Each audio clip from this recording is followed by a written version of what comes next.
On the evening of April 16th, 18-year-old Tray Dawkins was shot and killed on this street in Germantown. His murder remains unsolved, and detectives need your help in identifying his killer. Detective Mike Corsiani from the Major Crimes Division is here to tell us what happened that night.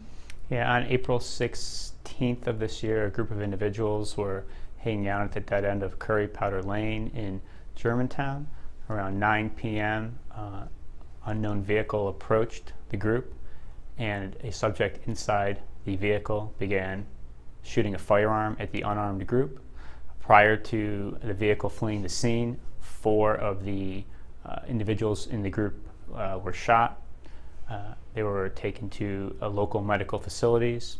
One of the victims, 18-year-old male named Tray Dawkins, was transported but unfortunately pronounced deceased shortly after his arrival at the hospital.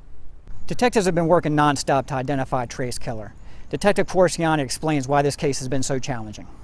So, despite the fact that several people were present during the time of the shooting, to include those directly in the group that was targeted, as well as neighbors in that community, we've had very little assistance in the form of leads or help from the community solving this case. Investigators continue to work closely with Treys Family, and Detective Corsiani talks about how the family feels about Trey's killer still being on the loose. They're frustrated, as any family would be. At this point in time in the investigation, it appears that Trey was not the target of the shooting, which makes this all the more worse for Trey's family. The family has been very cooperative and helpful with anything that they can provide for us, but I don't think they can begin the healing process until they at least find out who's responsible for taking Trey away from them.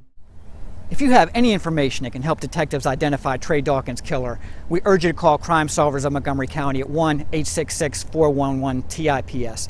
You may be eligible for a cash reward of up to $10,000, but more importantly, your information might help Trey's family get some kind of closure and begin to recover from this tragedy.